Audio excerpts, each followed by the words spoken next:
ሰላም ውድ የቻናሌ ቤተሰቦች ኢትዮ አካዳሚ የኦንላይን ትምህርት ቤት ነው። አማርኛ፣ እንግሊዘኛ፣ ሂሳብና ሌሎች የትምህርት አይነቶችን በኦንላይን እያስተማርን እንገኛለን። መማር ለምትፈልጉ በኢሞ፣ በዋትስአፕ፣ በቴሌግራም ከዚህ በታች አስቀመጥነው ስልክ እየደወላችሁ መማር ትችላላችሁ።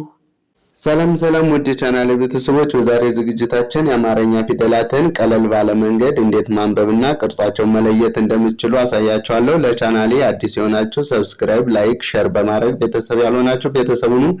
እንዲሁም ኦንላይን መማር ለምትፈልጉ ከዚህ በታች አስቀመጥነው ስልክ እየደወላችሁ የትኛውም ሀገር ሆናችሁ መማርና መከታተል ትችላላችሁ። እንዲሁም ህፃናትን ማስተማር የምትፈልጉ በአጭር ጊዜ ማስተምረን ብቁ አድርገን እናስወጣቸዋለን።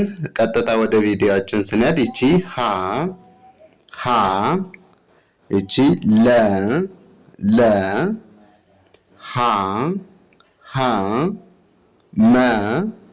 መ ሰ ረ ሰ እነዚህ የመጀመሪያ ፊደሎች ናቸው። ስለዚህ ሁለተኛ ፊደል ደግሞ ከጎናቸው ቅጥል በመጨመር ሁ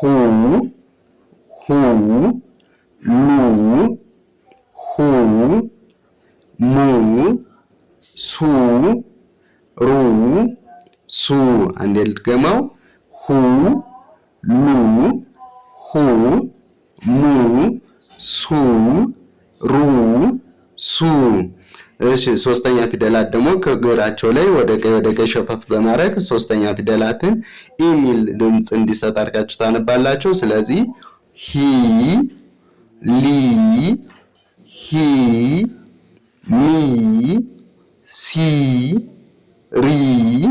ሲ አንዴ ልድገመው ሂ ሚ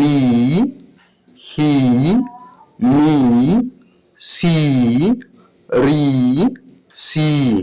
እሺ አራተኛ ፊደላት ደግሞ አሚል ድምጽ እንዲሰጥ አድርጋችሁ ቅርጻቸው ደግሞ ባለ 2 እግርና ባለ 3 እግር ከሆኑ የመጀመሪያ እግራቸው እንደምታዩት ያጠራል። ቅርጽ አልባ ከሆኑ ደግሞ ዝም ብሎ ወደታቸው ወረደ ነገር ነው። ስለዚህ በዛ መሰረት መለየት ትችላላችሁ። እያንዳንዳቸው ስታነቡ ሀ ላ ማ ሳ ራ ሳ ሀ ላ ማ ሳ ራ ሳ። እሺ አምስተኛ ፊደላት ደግሞ በቀኝ በኩል ታች ላይ ቀለበት በመጨመር ኤሚል ድምጽ እንዲሰጥ አድርጋችሁ ያ ማለት ከአንደበታችሁ ወይም ከጉሮሯችሁ የሚወጣው ድምጽ ወደ መጨረሻው ኤሚል ድምጽ አለው። ያ ማለት ሄ ሌ ሄ ሜ ሴ ሬ ሴ ስትሉ ኤ የሚል ድምጽ አለው። አንዴ ልድገመው ሄ ሌ ሄ ሜ ሴ ሬ ሴ። እሺ ስድስተኛ ፊደላት ደግሞ ከአንደበታችሁ ወይም ስትጠሩ ህ ስትሉ የሚል ድምጽ አለው። ለዚህ ቅርጻቸው ደግሞ የተለያየ ነው። የጻፋችሁ መለየት ይኖርባችኋል እያንዳንዳቸው። ስለዚህ ህ ል ህ ም ስ ር ስ ህ ል ህ ም ስ ር ስ ብላችሁ ታነባላችሁ። እሺ ሰባተኛ ፊደላት ባለ 1 እግር ከሆኑ አናታቸው ላይ ቀለበት ይኖራቸዋል። ወይም ባለ 2 እግር ከሆኑ ደግሞ የመጨረሻ እግራቸው ያጥራል። እንግዲህ እዚህ ጋር እንደምታዩት የሰ መጨረሻ እግሯ አጣራ ነው። አራተኛ ላይ የመጀመሪያ እግሯ ነበር። ሰባተኛ ላይ ደግሞ የመጨረሻ እግሯ ወይም በቀኝ በኩል ያለ እግሯ ያጠራል ማለት ነው። ሌላ ባለ 2 እግር የሚባሉት ልክ እንደዚህ ከሆኑ ባለ 1 እግሮች አናታቸው ላይ ልክ እንደዚህ ቀለበት ይኖራቸዋል። ቅርጽ አልባ የሚባሉት ደግሞ የተለያዩ ሊሆኑ ይችላሉ። ድምጻቸው ደግሞ ኦ ሚል ድምጽ ያስተጋባል። ስለዚህ ሆ ብላችሁ ታነቡ ኦ ሚል ድምጽ አለው። ሎ ብላችሁ ታነቡ ሆ ሞ ሶ ሮ ሶ። አንዴ ልድገመው ሆ ሎ ሆ ሞ ሶ ሮ ሶ። ወደ ቀጣዩ ስንሄድ እቺ ሸ እነዚህ የመጀመሪያ ፊደሎች ናቸው። ቀ በ ቨ ተ ቸ የ ስትሉ የሚል ድምፅ አለው። ሸ ቀ በ ቨ ተ ቸ የ እሺ ሁለተኛ ላይ ደግሞ ከጎናቸው ቅጥል በመጨመር ኡ የሚል ድምፅ እንዲሰጥ አድርጋችሁ ታነባላችሁ። ስለዚህ ከጎኑ ቅጥል ሲጨምሩበት ሹ ይሆናል። ከላይ ከጎኑ ቅጥል ሲጨምሩበት እንደምታዩት ቁ ይሆናል። ከበላይ ከጎኑ ቅጥል ሲጨምሩ ቡ፣ ከበላይ ቡ፣ ከተላይ ቱ፣ ቹ፣ ዩ። አንዴ ልገመው። ሹ ቁ ቡ ቡ ቱ ቹ ዩ።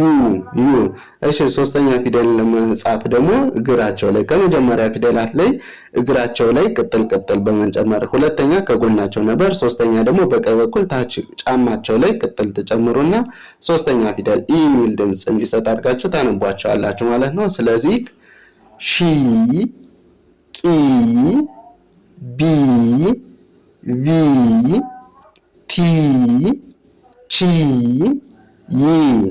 አንዴ ልገመው። ሺ ቂ ቢ ቪ ቲ ቺ ይ። እሺ አራተኛ ፊደላት ባለ ሁለት እግር ከሆኑ እንደምታዩት የሸ አራተኛ ፊደል የመጀመሪያ እግሯ ጣራ ነው። የበ አራተኛ ፊደል የመጀመሪያ እግሯ ጣራ ነው። የበ አራተኛ ፊደል የመጀመሪያ እግሯ ጣራ ነው። እነዚህ ባለ ሁለት እግር ስለሆኑ ነው። ነገር ግን ባለ አንድ እግር ሲሆኑ የቀ አራተኛ፣ የተ አራተኛ እና የቸ አራተኛ፣ የየ አራተኛ በምታዩበት ሰዓት ወደ ግራ የተጣመሙ ናቸው።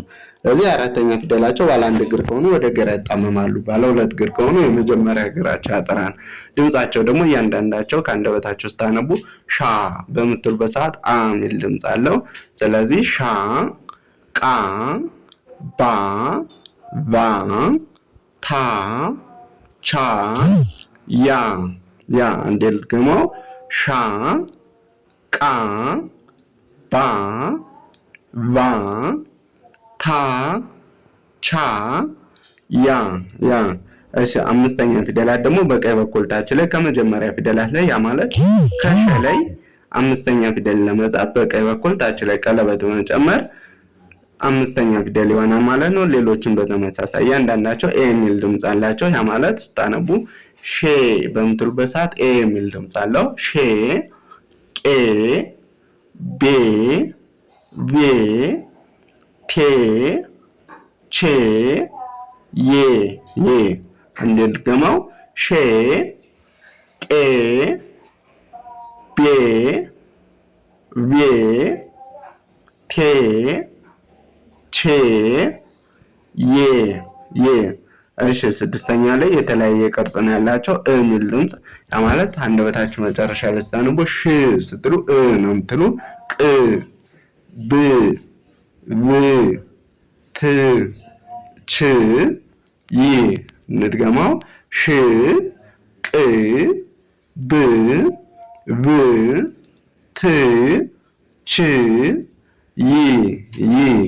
እሺ ሰባተኛ ላይ ደግሞ ባለ ሁለት እግር ከሆኑ አራተኛ ላይ ያጠረ እግራቸው ሰባተኛ ላይ ይረዝምና አራተኛ ላይ የረዘመ እግራቸው ደግሞ ሰባተኛ ላይ ያጠራል። ያ ማለት በቀኝ በኩል ታች ላይ በቀኝ በኩል ያለ እግሩ ይህን እንደምታዩት ያጠራል ማለት ነው።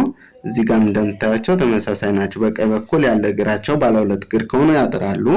ባለ አንድ እግር ከሆኑ ደግሞ አናታቸው ላይ ቀለበት አላቸው። ሰባተኛ ላይ ያሉ ፊደላት እነዚህ እንደምታዩቸው የቀ ሰባተኛ፣ የተ ሰባተኛ፣ የቸ ሰባተኛ እና የየ ሰባተኛ አናታቸው ላይ ቀለበት አላቸው። ስለዚህ እያንዳንዳቸው ስታነቧቸው ሾ ኦ የሚል ድምፅ አላቸው። ሾ ቆ ቦ ቮ ቶ ቾ ዮ። እንድገመው አንዴ። ሾ ቆ ቦ ቮ ቶ ቾ ዮ። እሺ ለዛሬ ይዤላችሁ የመጣው ቪዲዮ ይህን ይመስላል። በቀጣይ በሌላ ቪዲዮ እስከምንገናኝ መልካም ጊዜ